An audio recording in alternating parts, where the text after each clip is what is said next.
Hello friends, இந்த வீடியோவில் நம்ம கூட என்ன ஷேர் பண்ண போகிறோன்னா, இங்கே பார்த்தீங்களா இடியாப்பம். நான் எப்போ அந்த வீடியோ ஸ்டார்ட் பண்ணுறனாலும் ஐயோ சாமி, இந்த இடியாப்பக்காரனோட எனக்கு ஒரு பெரிய பஞ்சாயத்தாக இருக்குச்சு.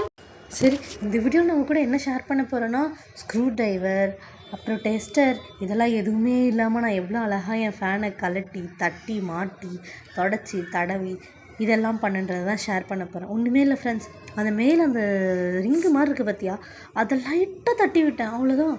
பலன்னு விழுந்துருச்சு ஃபேன் கீழே. சரி பார்த்தா ரொம்ப அழுக்கு. மெயினாக எடுத்ததுக்கு காரணம் என்னவோ சம்மர் ஸ்டார்ட் ஆக போடு, எடுடா என் தங்கத்தை அப்படின்ற மோட்டிவில் தான் டேபிள் ஃபேன் எடுத்ததே.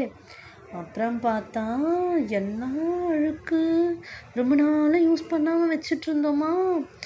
எப்போ டேபிள் ஃபேன் ஓடிட்டே இருக்கும் எங்கள் வீட்டில். சம்மர் ஸ்டார்ட் ஆகிடுச்சுன்னா அந்த டேபிள் ஃபேன் நிற்கவே நிற்காது.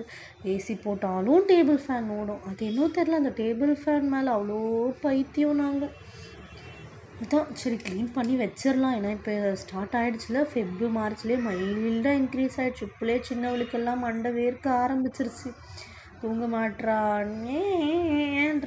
ஸோ நம்ம எடுத்து க்ளீன் பண்ணி வச்சிடலாம் அப்படின்னு சொல்லிட்டு எடுத்து எல்லாத்தையும் பார்த்தா என் மண்டையில் இருக்க முடியை விட அந்த ஸ்க்ரூ நாபில் இருக்க முடியோட கவுண்ட் அதிகமாக இருக்கும் போல். ஒரு வழியாக அதெல்லாம் ஸ்வைன்னு இழுத்து தொடச்சி. ஆனால் இதில் என்ன தெரியுமா ஒரு நல்ல விஷயம், 2 பேருமே இல்லை வீட்டில் என் கூட. ஆமாம், நான் ஒருத்தியாக வேலை பார்த்தேன், ஜாலியாக ஒரு மாதிரி ப்ளசண்ட்டாக. ஏன்னா இவளுங்களை வச்சுன்னு நம்ம ஸ்க்ரூ ட்ரைவர் எடுத்து திருப்ப போனோம்னு நம்மளை திருப்பி விட்டுருவாங்க. ஸோ அதனால தான் இந்த மாதிரி ஷார்ப்பான எக்யூப்மெண்ட்ஸ் எதுவுமே இவளுங்க இருக்கும்போது நான் எடுக்காமல் அப்படியே பண்ணி பழகிட்டேன்.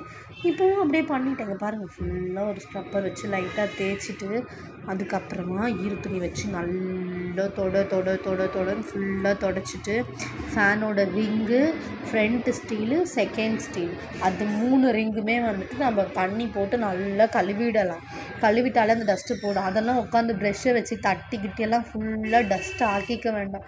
நான் ரொம்ப நாளமாக அப்படி தான் பண்ணிட்டு இருந்தேன். நல்லா ப்ரெஷ்ஷை வச்சு ஒன்றுன்னா தேய்ச்சின்னு இருந்தால் ஃபுல் டஸ்ட்டும் கீழே வந்துடும். ஆனால் இப்போ நான் அறிவாளி ஆகிட்டேன். இப்போ நான் என்ன பண்ணுறதுன்னா, எடுத்துன்னு போய் அழகாக பாத்ரூமில் வச்சு டேப்பை திறந்து விட்டு ஸ்க்ரப்பர் வச்சு தேய்ச்சி விடுறது, அவ்வளோதான். ஸ்டீல் ஸ்க்ரப்பரில் தேய்ச்சிடாதீங்க, ஸ்பாஞ்ச் ஸ்க்ரப்பரில் தேய்ங்க, அதுதான் நமக்கு நல்லாயிருக்கும். எப்படி பார்த்தீங்களா?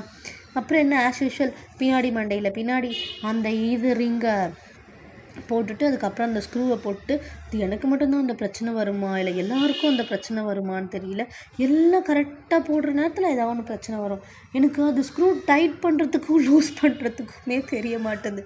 அப்புறம் ஒன்ஸ் வச்சு சுற்றி பார்த்துட்டு அது கரெக்டான ஆங்கிளில் சுற்றி தந்து பாருங்க, எந்த பக்கம் ஃபாஸ்ட்டுன்னு எந்த பக்கம் லூசன் அப்படின்றத அவங்களே மென்ஷன் பண்ணியிருக்காங்க. ஆனால் அதை பார்த்தும் சுத்த தெரியாத ஒரு தற்கூரியாக நான் இருக்கேன்றது எனக்கு இன்றைக்கி தான் நான் உணர்ந்த தருணம் அது. அப்புறம் ஒரு வழியாக சுற்றி எல்லாம் பண்ணி, அப்புறம் ஒரு வழியாக எல்லாம் போட்டு ஃப்ரண்ட்டில் அந்த ஸ்டைரிங் எல்லாம் லூஸ் பண்ணி கரெக்டாக அட்டாச் பண்ணுற நேரத்தில் தான் நான் நோட் பண்ணேன், நம்ம அந்த ஃபேனை தூக்குவோம் தெரியுமா, அந்த ஃபேன் தூக்குவோம்ல, இங்கே பாருங்கள் ஃபுல்லாகவே முடிஞ்சிச்சு. அந்த ஃபேனை அட்டாச் பண்ணி போடுற அந்த ஸ்டேஜில் தான் நான் நோட் பண்ணேன், அந்த பின்னாடி இருக்குது பார்த்திங்களா அந்த ரிங்கு தூக்குறது, ஃபேன் ஹோல்டர் மாதிரி ஒரு கொடுத்துருப்பாங்கல்ல கம்பி, அந்த கம்பியை நான் தலைகீழே போட்டு ஃபிக்ஸ் பண்ணி வச்சுருக்கேன். உண்மையாக சொல்கிறேன், என்ன மாதிரி ஒரு தற்கூரியை இது வரைக்கும் யாருமே பார்த்துருக்க மாட்டாங்க.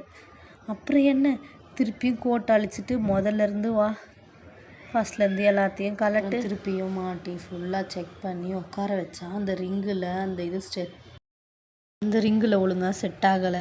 அப்படியும் செட் ஆகி சரி நம்ம ஒரு ஆங்கிளில் வச்சு ஷூட் பண்ணிடலாம் அப்படின்னு பார்த்தா கை நழுவி ஃபோனு கீழே விழுது. நம்ம தான் அவ்வளோ தற்குறித்தனமாக பண்ணுறோமா இல்லை ஆண்டவன் நமக்கு இப்படி தற்குறியாக பண்ண வைக்கிறானான்னு தெரியல. ரொம்ப கஷ்டமாக பார்த்து. சரி வாங்க கண்டென்ட்டுக்குள்ளே போகலாம். நம்ம எப்போவுமே ஸ்க்ரூ ட்ரைவர்லாம் இல்லாமல் போடுறோம் அப்படின்னா, ஃபஸ்ட்டு அந்த ஸ்க்ரூ இருக்குது பார்த்திங்களா, அந்த இடத்துல நம்ம ஃபிக்ஸ் பண்ணிவிட்டு அப்படியே அந்த ரிங்கை அப்படியே முன்னாடி தள்ளிட்டு வந்திங்கன்னா ஈஸியாக ஃபிக்ஸ் பண்ணிடலாம் ஃப்ரெண்ட்ஸ். தேங்க்யூ ஃபார் வாட்சிங், பை பாருங்கள் எப்படி